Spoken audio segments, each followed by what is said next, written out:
আসসালামু আলাইকুম সবাইরে।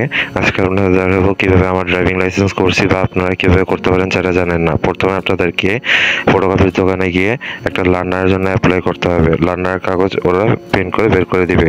ওটাতে একটা ডেট লেখা থাকবে, ওদিন এই বিআরটিতে যে বিআরটিতে পড়বে সেই বিআরটিতে যাবেন অফিসে। যেমন আমারটা পড়ছে যশোরা, তো যশোরে আমি গেছি এই সকাল সকালে যাই ওই লার্নারের ডেটটা আর কি একটা 2 মাস টাইম থাকে, 2 মাস সময় থাকে, একটা ডেট পড়বো যে কোনো একটা টাইম।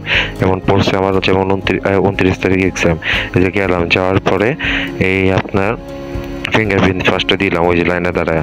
ওটার পরে ওখান থেকে আপনার এই রুমে পাঠাইবো, এখানে লিখিত পরীক্ষা হইব। এই লিখিত পরীক্ষা দিবেন, লিখিত পরীক্ষা পাস হলে আর যে চিত্রগুলো দেখছেন এটা মুখস্থ করে রাখলে ভালো, বিকজ এটাই এরপরে ভাইভা পরীক্ষা। এটি লেখা থাকবো না, জাস্ট চিত্র থাকবো, এটা আস করবো, ওখান থেকে আপনারা বলতে পারলে পাস। এরপরে প্র্যাকটিক্যালে পাঠাইবো। প্র্যাকটিক্যালে যে গাড়ির পরীক্ষা আর বাইকের পরীক্ষা, এই দুইটা পাস করছে আলহামদুলিল্লাহ। দেন বাসায় চলে যেতেছি। এই বাসায় চলে যেতেছে এই তারপরে আর কি ওই লার্নারটা ওরা নিয়ে নেবে বা সিগনেচার করে বা আপনাকে দিয়ে দেবে। এটা মানে যার ম্যানার ফ্যাক্ট হয়েছে যে পাস হয়ে গেছেন এমন, ফেল হয়ে গেলে তো আবার ডেট নিতে হইবে, আবার যেতে হইবে এমন। তো আমারটা পাস হয়ে যায়, আমারটা রেজাল্টটা এসে পড়ছে, পরের দিনে মেসেজ এসে পড়ছে এবং অনলাইনেও চেক দিছি, ওটা আপনাদেরকে দেখাতেছে। ওয়েট, আর এই শীতের মধ্যে 12টা বেজে গেছে রে বাবা, মানে কাঁপাকাঁপি। মানে বাইক থাকতে আমি এই যে দেখছেন আমি বাড়িতে বাইক রাখা, আমি পাশ দিয়ে গেছি। একমাত্র কি রুলস, তো রুলস মাইনা লাইসেন্স করে তারপর ড্রাইভিং করবেন।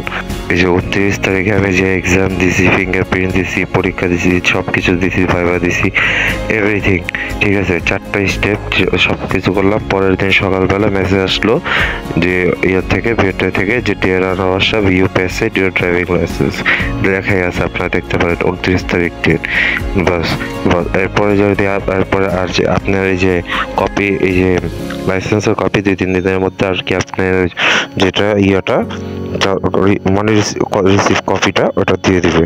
তো বাস ওইটাই, এইভাবেই সহজে লাইসেন্স করা যায়। আলহামদুলিল্লাহ আমি পাস করছি। এটা আমি গাড়ি আর বাইক দোনোটা, বাইকেরটা আর কি করতে হলে গাড়িটা করতে হয়। তো আপনার দোনোটা শিখা, গাড়ি চালানো শিখা, বাইক চালানো শিখা, দেন পরীক্ষা দিতে যাবেন। আর এই যে এইভাবে রেজাল্ট এসে পড়বো। তারপর আপনারা অনলাইনে কিভাবে সার্চ করতে হয় তা যদি দেখতে চান তা আমাকে বলেন, আমি অনলাইনের টাকাও বের করছি, মানে অনলাইন থেকে নামায় নিয়েছি যে আমার রেজাল্টটা দেখতে চাইতেছি, আমি ফটোকপির দোকানে যাবো না, তো আমি ওইটা আমি দেখতে পারতেছি। ওইটা আপনারা যদি দেখতে চান তাহলে আমি এটা আপনাদেরকে দেখাতে পারি কিভাবে আমার রেজাল্ট আমি নিজে দেখছি যে হ্যাঁ পাস করছি। এটা তো মেসেজ দিছে অফিস থেকে, ভিডিও থেকে, অনলাইনেও শো হয়। অনলাইনে ফেল কে হয়েছে, পাস কে হয়েছে, বা আমি পাস হয়েছি না ফেল হয়েছি, এই বিষয়টা যদি ভিডিও দেখতে চান লাইসেন্স নেওয়ার ক্ষেত্রে তাহলে বলতে পারেন, আমি নেক্সট ভিডিও পাঠাবো। যেমন আমার এখানে দেখতে পারতেছেন যে আমি এখানে পাস করছি, এটা অনলাইন থেকে আমি নিজে বের করছি। কিভাবে বের করছি এই ভিডিও দেখতে চাইলে আপনারা কমেন্ট বক্সে জানান, আমি ইনশাল্লাহ দেখাবো, ট্রাই করবো, দেখানোর চেষ্টা করবো। আসসালামু আলাইকুম, সবাই দোয়া করবেন। ভিডিওটা ভালো লাগলে, কোনো কাজে লাগলে আপনাদের লাইক, শেয়ার এবং সাবস্ক্রাইব এবং ফলো দিন, কজ আমি এটা ইউটিউবে আমার চ্যানেল আছে আনাফ লাইফ 01, আর হচ্ছে ফেসবুকও আর কি পেজ আছে আনাফ লাইফ 01, ঠিক আছে। তো এটা হচ্ছে আমার পার্সোনাল ব্লগ চ্যানেল, তো এটা শেয়ার করলাম আর কি আপনাদেরকে। আসসালামু আলাইকুম।